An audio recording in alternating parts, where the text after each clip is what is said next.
Assalamualaikum warahmatullahi wabarakatuh. Kami dari kelompok 30, kelas F, Manajemen dan Undang-Undang Farmasi Kesehatan ingin mempresentasikan materi tentang operasional pengiriman dari cara distribusi obat yang baik. Anggota kelompok terdiri dari Baik Fitri Laili Putri dengan NIM 2022, NIM akhir 243. Kemudian ada saya sendiri, Sanzaina Ratna Dewi dengan NIM 2022, NIM akhir 244. Kemudian ada Qurratulaini Hasan dengan NIM 2022, NIM akhir 24. Baik, di sini langsung saja mungkin kita akan mempresentasikan tentang yang pertama, yaitu pengiriman obat. Baik, jadi untuk pengiriman operasional barang atau bahan obat mencakup semua aktivitas logistik dari produsen hingga konsumen yang mempunyai izin sesuai dengan peraturan perundang-undangan. Kemudian pentingnya operasional pengiriman barang atau bahan obat, yaitu menjamin kualitas, keamanan, efisiensi distribusi, mencegah kerusakan atau penyalahgunaan obat. Selanjutnya yaitu proses operasional pengiriman obat. Yang pertama yaitu tahapan operasional, di mana tahapan ini terdiri dari pemesanan dan pengemasan, pemilihan mode transportasi, penyimpanan di gudang transit, serta pengiriman akhir ke pelanggan. Yang kedua yaitu teknologi penghubung, di mana didukung dengan sistem barcode dan RFID untuk pelacakan. Selanjutnya yaitu penyaluran obat.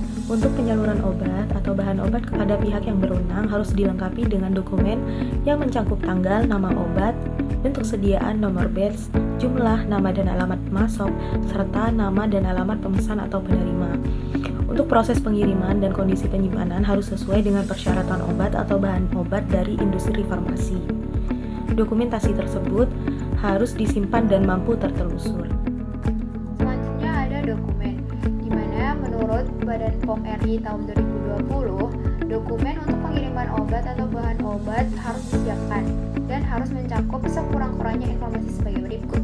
Yang pertama ada tanggal pengiriman, nama lengkap, alamat tanpa akronim, nomor telepon, dan status dari pengiriman, misalnya apotik, rumah sakit, atau klinik. Kemudian ada deskripsi obat dan atau bahan obat, misalnya nama, bentuk sediaan, dan kekuatan jika perlu. Selanjutnya ada nomor batch dan tanggal kadaluarsa.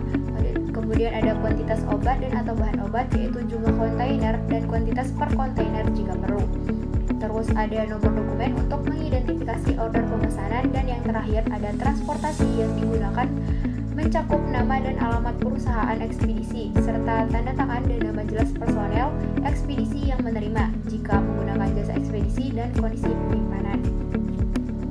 Selanjutnya ada prosedur tertulis menurut Badan POM RI tahun 2020. Dan prosedur tertulis untuk pengiriman obat dan atau bahan obat harus tersedia.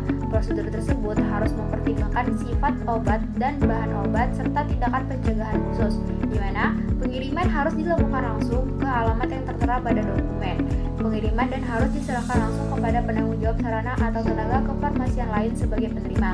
Obat dan atau bahan obat tidak boleh ditinggalkan di tempat penyimpanan sementara yang tidak mempunyai izin PBM. Selanjutnya, penerima harus membubuhkan tanda tangan, nama jelas, SIPA atau SIP TTK, dan stempel sarana dan dokumen pengiriman.